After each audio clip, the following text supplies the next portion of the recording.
Hi, welcome to Vicky Makes and Builds. Oh my lord, I cannot believe that this is the last build video on this puzzle. I started this puzzle on the 7th of July 2022. Just blows my mind. That is over 3 years ago. Now, I had no inkling of how long this was going to take me, but I really don't think I envisioned 3 years. Still, it's not like it's down to laziness or anything like that. As you all know, I have built many other puzzles in that time too. Anyway, it was bound to come to an end eventually, but I still can't quite wrap my head around the fact that once this video is done, the puzzle will be done. So far, the most you have seen of the whole puzzle together is sections 1 through 7, and then after that I decided that I wasn't going to put it all together again until it was done. Now, I have since then built section 10, which is the far right section, and this is my part 2 video on sections 8 and 9, my final 2 sections, which I am building at the same time, only without having mixed the bags. Now, I do explain that a little further in my last video that I did on this, so if you haven't seen that yet, go and give it a look first before you watch this one. There is a link for that video inside the playlist for all of the wildlife videos which I have made, and you can find that link for the playlist in the description. So if you want to watch that video, pop down into the description, click the playlist link, and you should find it in there, along with any other ones you may have missed on this awesome puzzle. Now, in my last video on this, I built up until as far as the birds and bugs in section 9, after which the puzzle looked like this. However, the pictures that you will have seen in the last video actually showed where I had built up to at that point in time, which was actually this much. So you can see that the right hand picture has some flowers built up as well as those dividing lines in place, but I didn't actually show those sections being built. So that is where I am going to start today. The various flowers in first section 8 and then section 9. Before I dive into that though, here is a word from today's sponsor. This video is sponsored by Serious Readers The Lighting Company. So, I have been extremely fortunate and snagged myself a copy of this super cute limited edition puzzle by Ravensburger, which I'm going to build right now. But what's interesting about this puzzle is that the pieces are all on the larger side and they all have this beautiful metallic finish. So let's see how my Serious HD light copes with that wee feature. The snag with pieces like this, pretty as they are, is that they tend to be smooth and they tend to be glossy. The last thing we puzzlers want when we build a puzzle is glare, and what happens when you cast any light on a shiny surface? Of course, you get reflection. But what I love about this light is the flexibility of movement that it offers. If you have glare, you can simply alter the angle to suit. It has this flexible neck which can be straight or as curvy as you need it to be. It can move left and right or all the way in a circle if you wish, and if that wasn't enough, the ball joint at the base of the head means you can position however you want to remove the glare and continue puzzling with ease. Whenever I have the glare problem, I just move it sideways, have it shining in from an angle, and I have all the light I need with no visual issues whatsoever. If the change of angle means it's slightly less intense, I can always brighten things up a bit with the dial on the back. It's so convenient that I honestly don't really know how I did any kind of leisure puzzling before I got it. So if you'd love a glare-free puzzling experience, then I have an offer for you today. You can get £150 off a Serious HD light, plus free delivery if you live in the UK. Just click on the link in the description below and use the discount code Vicky. Alright, let's finish the epic wildlife puzzle, shall we?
Okay, so I have done a good bunch of the flowers in this puzzle. In both sections 8 and 9, you can see all the red ones along the top, so I've done those piles in both sections. There were several orange flowers in section 8, which are sort of scattered kind of up. There's a big tree trunk there, and it sort of climbs up the side of the tree. There's a couple at the top as well. And I have tackled some of the pink flowers, although the pink flowers are quite sparse in these two sections. So there's some of the ones in section 9 next to that monkey there. And in section 8, there's actually the biggest batch of them, unusually, is down here at the bottom. Next to these rhino and this, it looks like a wallaby or something, this creature here. So I've put those together because they're sort of clustered together in a bunch, and I was able to get a little bit together there. The only pink flowers really up at the top of section 8. There's a few here in the middle, 1 or 2 over there, and some sort of scattered at the top, but really not very many. And I could go up there and try and put a few together, but I've got to admit, I'm a little bit all flowered out for this section at the moment. So I'm going to move on and I'll come back to the flowers. Now, if I just show you, this is my pile of leftovers for section 8. I've got some bits and bobs on these 2 sheets of paper. And this is literally every pile that I've tackled so far and what's left over. And that is not bad. They're the pink flowers. So, you know, I could have sat and done more, but I was just starting to get sick of seeing flowers, and I think I just didn't really want to focus on them. So I will come back to those. But I'm not too worried that the leftover pile's getting out of hand. I feel like it's a good sized leftover pile, considering how much I have put in this puzzle and how many piles I've tackled. And I am still gap filling with them. Like, I managed to fill in a few down here from the leftovers when I was working on those. So as long as I just keep chipping away at those, I think they'll be fine. My next decision, if I look at the poster again, to my mind, is to go for either the tree pieces, which I have a fairly largish pile of, or the green pieces in section 8. I'm not wanting to tackle the greens in section 9 yet, but I would be quite happy doing a bit of micro sorting on the greens in section 8. I would also be quite happy micro sorting the tree. The tree is very textured. There are some dark areas, but you do have textures. You've got areas of lighter colour where it's quite obvious that it's bark. And I think that might come together quite well. So I could work on it on that side and then on that side, because there's some tree pieces up here in the top of the tree, the branches. So I think what I'm going to do is just go and get those pieces out and just decide on the spot. So here are the tree pieces from section 8. And here are the green pieces from section 8. It's just a mishmash box of green pieces. There is no sorting been going on here at all. These are all my section 8 post-its. So I'll put one back in here just to make sure I don't get mixed up. So I could sort through these and pick out certain leafy textures to fill in. Or I could sort through these and separate by, you know, really light barky pieces like that. Just try and sort out different patterns, that kind of thing. There are certainly a lot less of these than these. So my instinct maybe is to go for these and just hold off on the greens for now. I think that might be better. I think it's a bit ambitious going for greens just now. And I can't, I mean, I'm going to be sitting there longer going through each and every one of these pieces. I knew I would have to look at them to make my decision, and I'm thinking now I'm going to go for these. So next I will tackle these tree bark pieces, and I'll separate them out some more according to different areas where light's shining on them and different textures, that kind of thing. and hopefully it will come together from there. All right, here we go.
All right, so I'm just stopping to give you a quick explanation of what's going on, because I am diving into a lot of piles of pieces here, and I've got them all on the table so I can kind of show you why I've been doing that.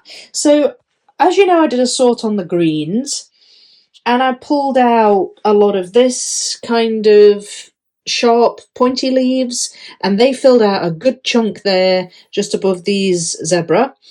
They went in quite nicely, quite easily. There's a bunch up here as well, though, around this bird, and also here near this bird and this butterfly, and I've managed to attach a lot of the floating sections here, but because this is further up the puzzle, what I'm finding is that I have had to dive a little bit into some leftovers. So I did have a few leftover pieces. That's my leftovers.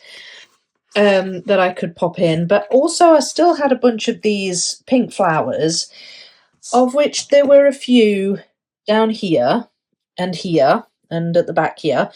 And that just helped to gel a lot of stuff together. So I popped a few of those in.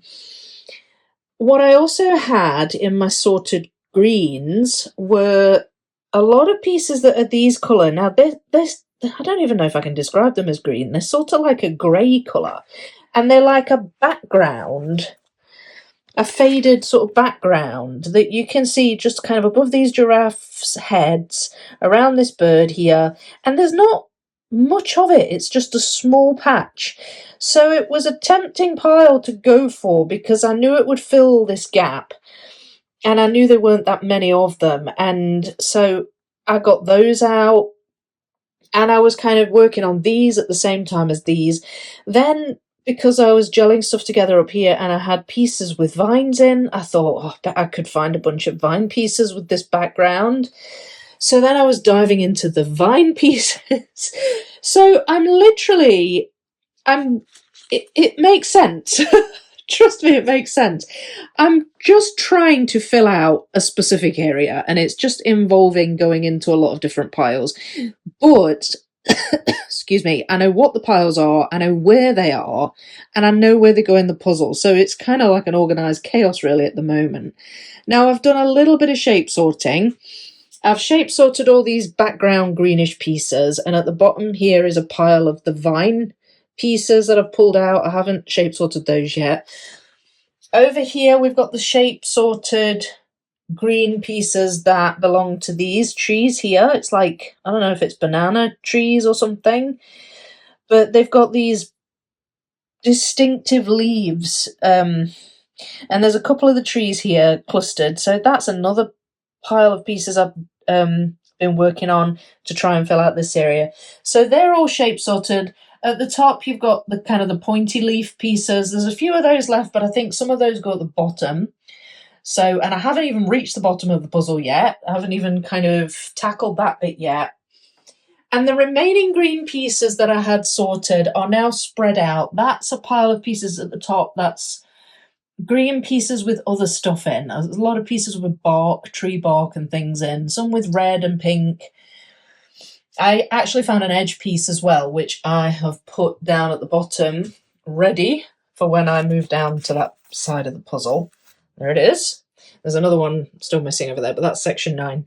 So I've got that one. And then the other pile is this one here, and that's going to fill in a big chunk at the bottom. But the reason I spread that out is because I think I had a few missorts. I think I had a few pieces from these trees mixed up in there. It's kind of the big leathery leaves with bright green on, and I think a few pieces got mixed up. So I've just pulled out a few there. They're just kind of ready to go in. So that is what I'm doing here. I'm organising myself a wee bit because it was all getting a bit crazy, but I am going to get rid of a lot of these pieces in here, and I hope to really whittle those greens down, and even my vines, my leftovers, my pink flowers, even those, get those right down. And then section 8 will be well on its way. I've worked on every single pile of pieces in section 8, and they're going down. So it's exciting. I'm getting really excited. It's just brilliant. Just every piece that goes in, I get more and more excited. Obviously, section 9 now is looking more sparse by comparison, but that's because I'm doing a lot of back and forth. But I am going to really focus on filling this bit in before I've got to do that bit down there before I go over to section 9 and start filling in a bunch of those. But yeah, that's what I'm doing here. So I'm just going to carry on doing what I've been doing and filling out these gaps.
All right, all the pieces I had for section 9 are in,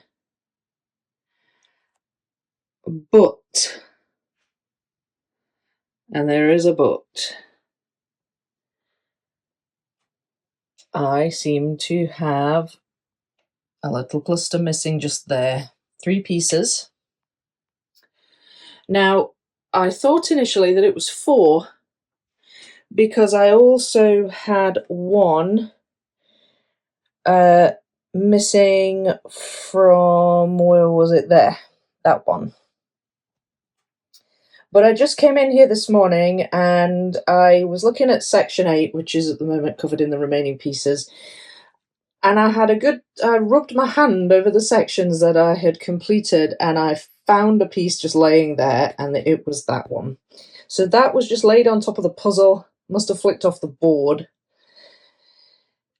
Which makes me feel better in a way, because having 3 together and then 1 suggested to me that I'd lost them.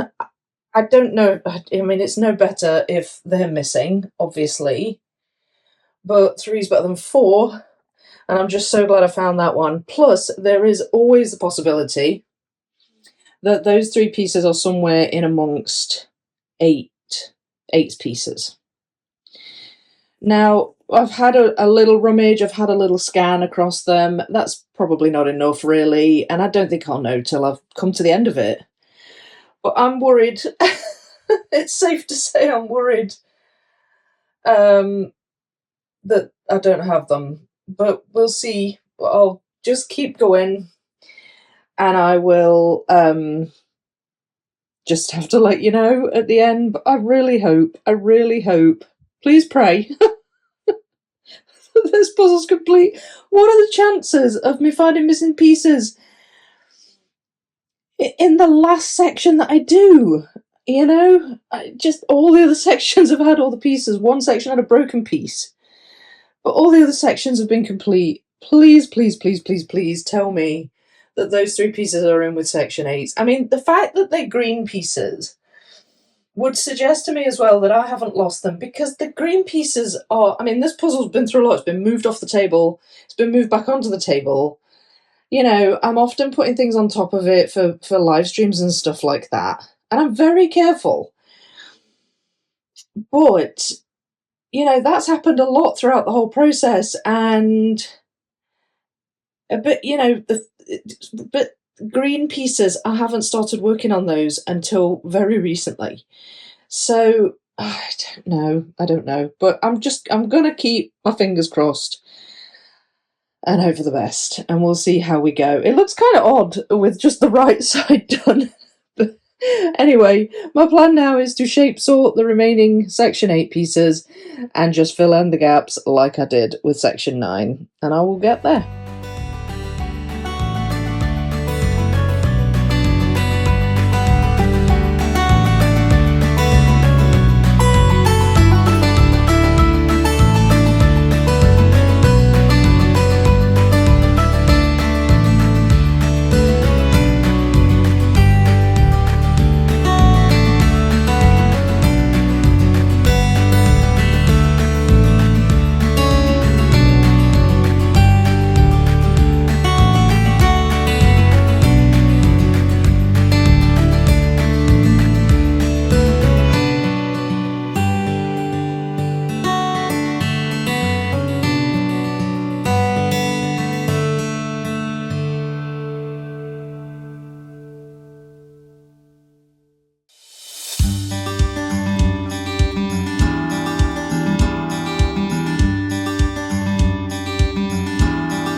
It's finished!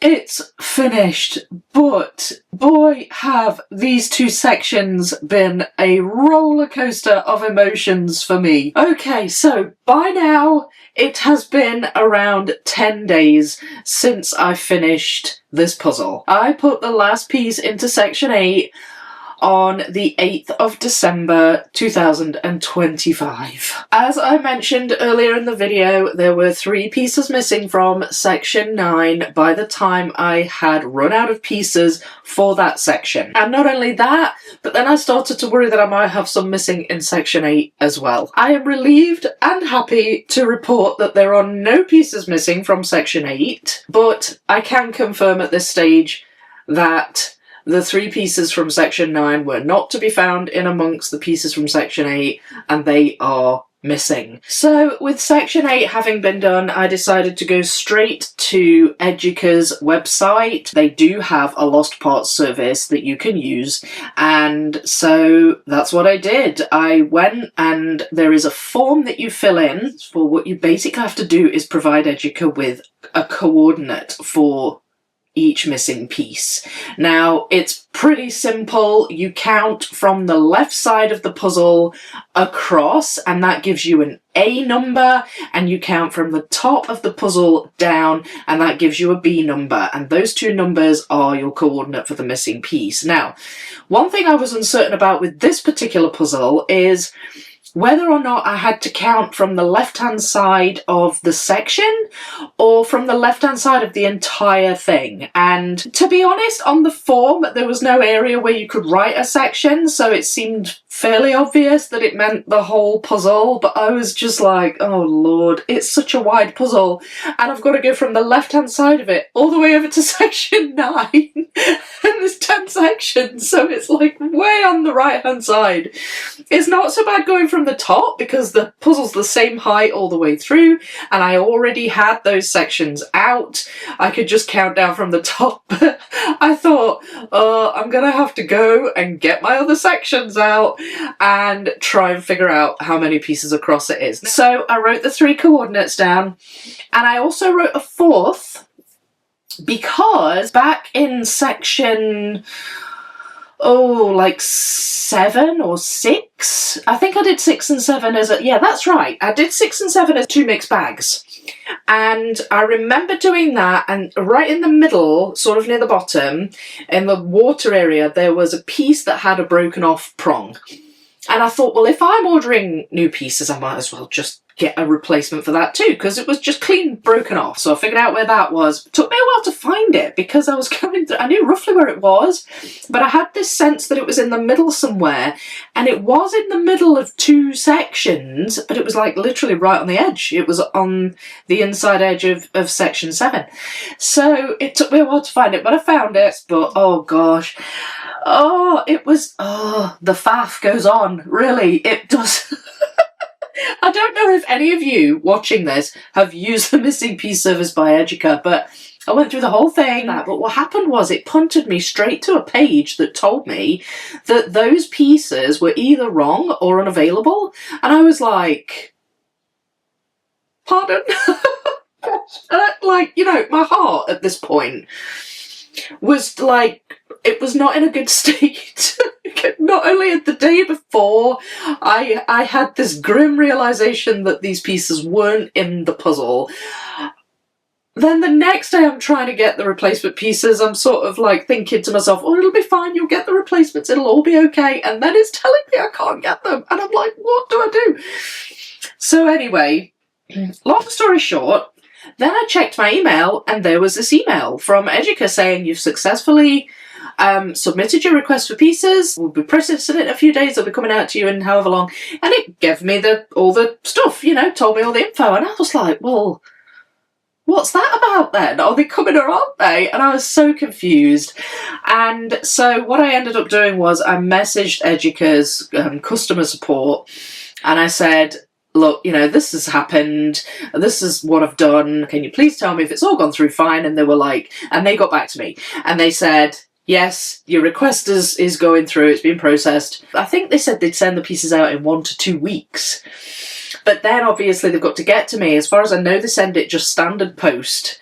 And they've got to come from Spain. So I have no idea how long it's going to take. They do give you like a tracking number. You can like track the progress on it. And every time I've tracked so far, it just says, we've got your request. You submitted it on this date. We'll process it in a few days. So nothing's changed on that score. I don't know how long it's going to take. I'm just really hoping they come sooner rather than later, because I really, really wanted to fully assemble this puzzle before the end of the year, and it just doesn't look like that's going to happen now, unless by some Christmas miracle they send me the pieces before the end of the year. But we'll see. We'll see what happens. I'm just glad that they're coming, and I can't wait to put this whole thing together, but I don't want to put it together until it's complete. So there's just going to be a little bit of waiting, unfortunately, before you can see the whole thing together. But I do have an amazing video planned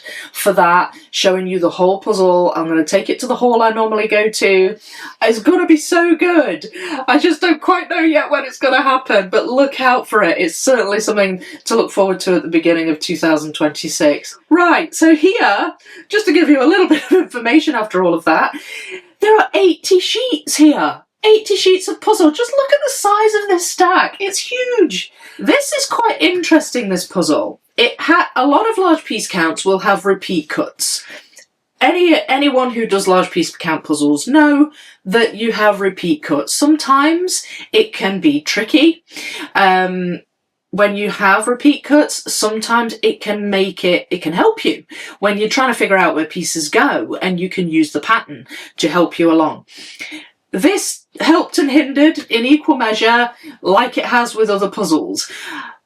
What's interesting about this one is that there are 4 repeat cuts going from top down to the bottom. So if you draw lines across, quarter of the way up, across the middle, 3/4 of the way up, those 4 sections that you've divided will repeat. They'll be the same. So there are 4 of each piece shape in the puzzle, and I did come across on many occasions ones that fit perfectly, and in some cases that helped me find then where it went, because I'd be looking for a piece, say, down at the bottom, and it would fit perfectly, and I'm like, well, it doesn't go there, but it's going to go either there or there or there. So then I'd count my way up and I'd find where it went. So in some cases it did help. On more than one occasion, and that includes for section 8, I had my last piece and it was the wrong one for the gap. I mean, and it's so frustrating, because as you're nearing the end of a section, you're aware that you can't find the piece that fits into a gap, and you just kind of move on and you do the rest of it, and you're aware that this gap's there and you can't find the piece for it, and I was already paranoid at this point because I'd got the 3 missing pieces in section 9, and there was a piece in section 8, and I was like, I don't have it. I don't have that piece. Well, as it turned out, I did have the piece, but I had it in the wrong place. So the very last piece I had fit perfectly into the last gap, and I was like, that's not right. It's not right. So I had to count down, find where I'd gone wrong, and it was not easy to spot. It was a dark piece of tree bark. There was a little bit of leaf, a dark piece of leaf in the piece, and but there wasn't, in the gap I had left, there wasn't leaf there. There wasn't any greenery in it. So that was how I was able to find it. But yeah, it was very easy to miss, and that happened to me more than once with this. So you can kind of work it out, but oh my gosh, it kept you on your toes, this puzzle. It kept me seriously worrying at times, thinking I've got a missing piece, and then I've not had a missing piece. But yes, it repeats 4 times. I'm not sure why at some stage in this entire process I thought there were 8 repeat cuts. I thought it was like two columns and 4 rows, but it's not. It's just the 4. It's just the 4 rows. I said earlier that this one was interesting, and it is, because this one physically divides the repeats with a line of pieces. And those pieces are only shaped in 4 different ways, and it's mostly 2. It's mostly 3 ins, 1 out, and 3 outs and 1 in, and they sit next to each other. There are 2 others that crop up maybe once in a row, and they are a wavy version of those 2 pieces. I've no idea why they chose to do it that way. I've not known another puzzle that physically separates the repeats with one specific shape, or with 3 specific shapes, whatever it is. But it actually, once you sort of realised that was the case, it actually became a tool to just help put it together. You just sort of knew, well, that's not going to be anywhere else in the puzzle, so I'll put that to one side. And it could really help you get started on a section. Like, for example, the zebras in section 8, there was a line that went straight through the middle of the zebras, so I was able to put a line together and just build out, and it actually made those zebras a lot easier to kind of get started on. I mean, gosh, there's so much I can say about this puzzle, and I know that I'm sure I'm going to miss things, and that you're going to have questions that I haven't answered. But what I will say is, please ask if there is something I haven't said or revealed, or something you'd love to know about this puzzle that I haven't said. Please do ask in the comments. Don't forget, every single video I've made about this puzzle is in a playlist, which I've linked in the description. That includes members only videos, they're in there, and it also includes the live streams I'm doing on the smaller version of it. They're going in there as well. If you've missed any of them, do give them a watch, because it's been a real journey and I wouldn't want you to miss any of it. Don't forget, there is a full time-lapse coming at some point very soon on this puzzle, and there will be a video on the full assembly, and I will keep you posted on these missing pieces. I will keep you posted. You will know as soon as they come. Please leave a comment if you wish to ask me any questions about this. I'm happy to answer them and talk to you all about it. I have a Discord server that you can join. It's called The First Rule of Puzzle Club. It's so much fun. If you build the puzzle and you want to share pictures in there, or you want advice, or you even want some close-up pictures, I'm happy to provide them in there. Just click the link in the description below. It's an invite link and you can join the Discord server. I honestly just want to share the joy of this puzzle. I really don't feel like enough people have done it. It's so gorgeous. And yeah, just bring me any of your questions. I'm happy to answer them and share your experiences as well. I would love to hear your thoughts in the comments over in the Discord server. Please leave a like if you've enjoyed this video as well. You can join Vicky Makes and Builds as a member if you want to give extra support and you'd like access to more puzzle content, extra puzzle content. You can do that too. And thank you so much to all of my existing members, and to everyone who's supported me in this journey building this awesome puzzle. I'm so very happy, and thank you for humouring me with this ultra long outro. It's a day to remember. It's a day to remember the fact that I have finished this puzzle, and this is my very last build video that I'm going to release on it. Now for the time lapses and for the full assembly. Watch this space. Watch this space. Thank you so much, everyone. Lots of love. Merry Christmas to you all, and happy puzzling. See you later. Bye.